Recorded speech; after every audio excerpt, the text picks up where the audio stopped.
Friends, अभी गोवा में विधानसभा चुनाव होने वाले हैं, इसलिए गोवा के इतिहास पर भी चर्चा होना लाजिमी। इसलिए गोवा का इतिहास भी बहस का एक केंद्र बिंदु बना हुआ है। राजनीतिक दलों के नेता अपनी जरूरतों के हिसाब से इतिहास के तथ्यों को भी तोड़ते मरोड़ते रहते हैं ताकि जनमत को प्रभावित किया जा सके। राजनीति हो और उसमें इतिहास की एंट्री ना हो तो यह कैसा लगेगा। इसलिए नेताजी लोगों को चुनाव के समय में इतिहास ज़्यादा याद आती है और लोगों को इतिहास की याद भी दिलाई जाती है। ध्यान रखिएगा कि आप लोग भी इस देश के एक कर्तव्यनिष्ठ नागरिक होने के साथ ही साथ प्रतियोगी परीक्षाओं की तैयारी में भी लगे हुए हैं, इसलिए भी इस तथ्य को जानना समझना जरूरी है। आइए आप लोगों के साथ मैं अपनी जानकारी को शेयर कर रहा हूँ, प्रमाणिक स्रोतों से जुटाई गई है। 19 दिसंबर को गोवा का मुक्ति दिवस मनाया जाता है। फिर सवाल उठता है कि किससे मुक्ति का दिवस? बाकी देश में तो स्वतंत्रता दिवस 15 अगस्त को ही मनाई जाती है, तो क्या गोवा के लिए मुक्ति दिवस अलग से होगा? तो आइए इसका जवाब जानते हैं। पूरे देश के साथ ही 15 अगस्त 1947 को गोवा भी आज़ाद नहीं हुआ था।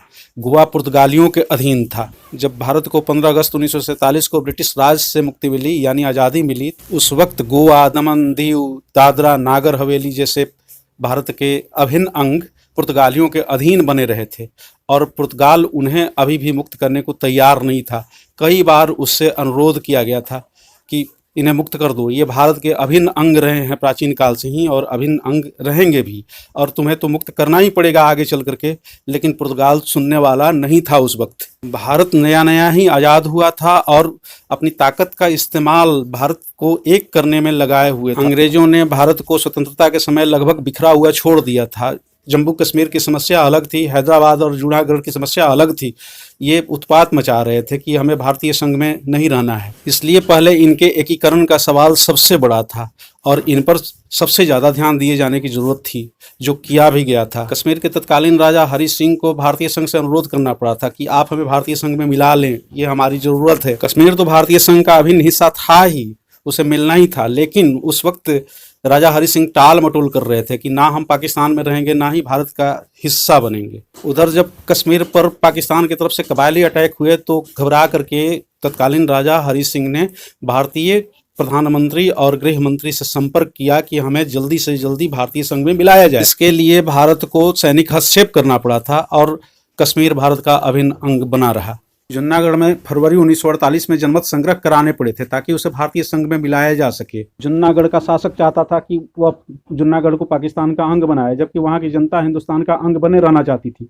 इसलिए जूनागढ़ की जनता ने लगभग सर्वसम्मति से हिंदुस्तान में विलय के पक्ष में मतदान किया और जूनागढ़ हिंदुस्तान का अभिन्न अंग बना। उधर हैदराबाद का निजाम अलग ही सुर अलापे हुए था कि उसे पाकिस्तान में मिलनी है, जबकि हैदराबाद की जनता भारतीय संघ में बने रहना चाहती थी और वे भारतीय संघ का अभिन्न हिस्सा बनना चाहते थे। इसलिए वहां भी ऑपरेशन पोलो के तहत एक सैनिक हस्तक्षेप करना पड़ा था और तब जाकर के हैदराबाद कहीं भारत का अभिन्न अंग बना था। इस तरह से देशी रियासतों के भारत में विलय का प्रश्न बहुत बड़ा था। उनके एकीकरण का प्रयास करना बहुत बड़ा काम था और उनका एकीकरण सफलतापूर्वक किया गया, जिसमें सरदार पटेल की भूमिका बहुत बड़ी रही। इन परिस्थितियों में उस समय पुर्तगाल से गोवा की आज़ादी के लिए सीधे सीधे सैनिक हस्तक्षेप करना उचित नहीं जान पड़ता होगा, जिसकी वजह से गोवा के मुक्ति संग्राम में लगे हुए लोगों को भारत सरकार सीधे सीधे सहयोग नहीं दे पाती होगी।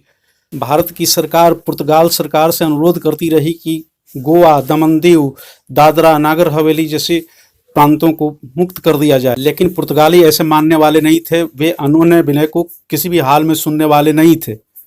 तुलसीदास ने अपनी रामचरितमानस में कहा है ना कि भगवान राम जब समुद्र से अनुनय विनय कर रहे थे तब भी वो नहीं मान रहा था। विनय न मानत जलधि जड़ गए 3 दिन बीत।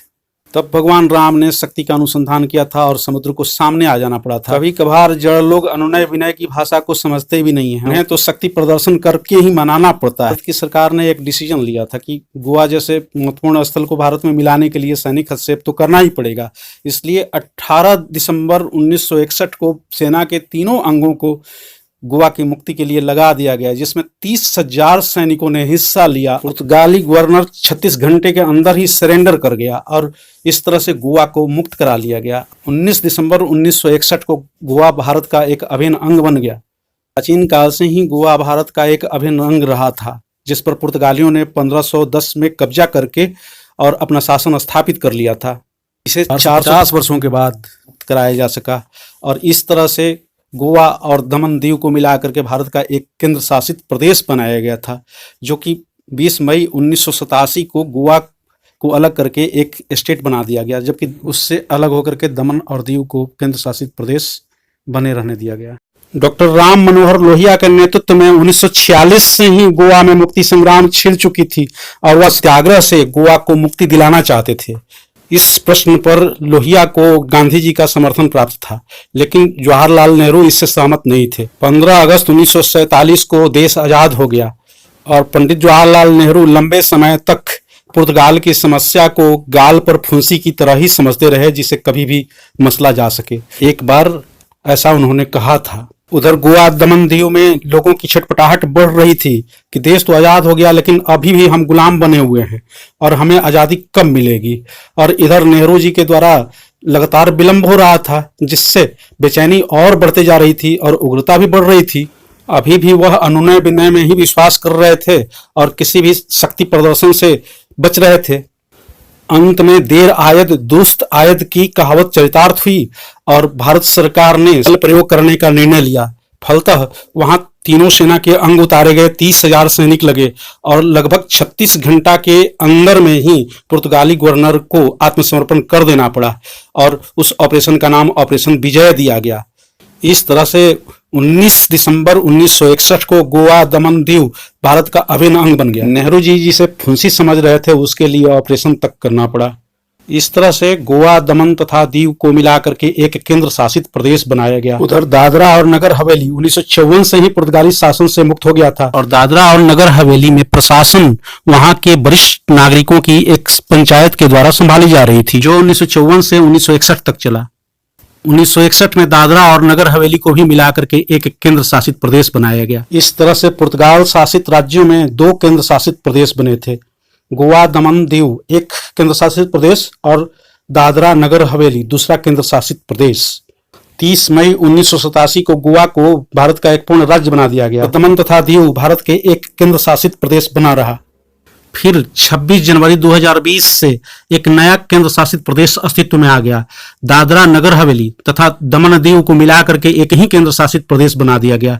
इस तरह से अभी भारत में 8 केंद्र शासित प्रदेश हैं। आप सभी को पता होना चाहिए कि विदेशी कंपनियों में पुर्तगाली सबसे पहले भारत आए थे और सबसे बाद में वह भारत से गए।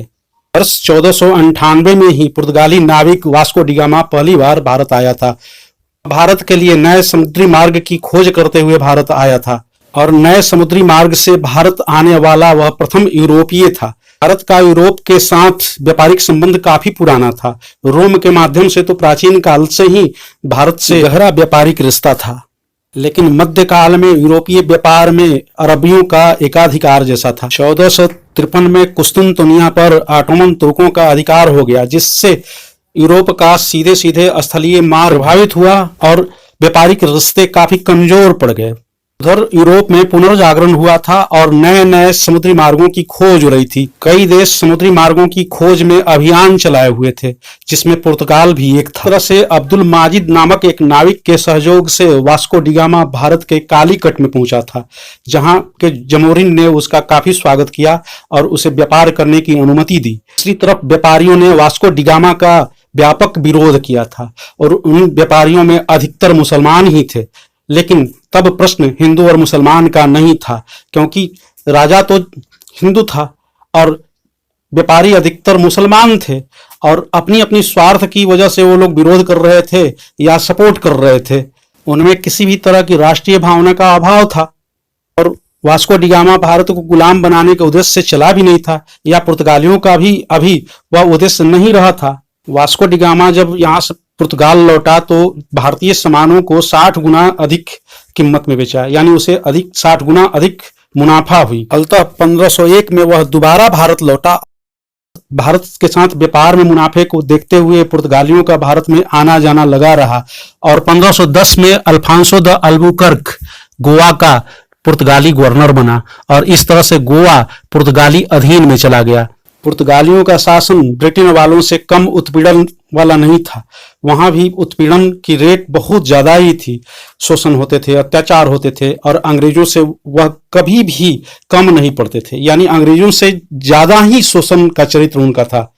लेकिन लगभग 450 साल तक गोवा पर पुर्तगालियों का आधिपत्य रहा और अंततः 19 दिसंबर 1961 को वे लोग भारत से गए। यानी कह सकते हैं कि 1510 से शुरू होकर के और 1961 तक यानी 451 वर्षों तक वे लोग भारत में शासन किए। गोवा, दमन, दीव ये उनके अधीन बने रहे। वहीं पर दादरा और नागर हवेली भी उनके अधीन थे, जो 1954 में उनसे मुक्त हुआ था। भारत में सबसे पहले आने वाले पुर्तगाली विदेशी सबसे बाद में जाने वाले विदेशी बने।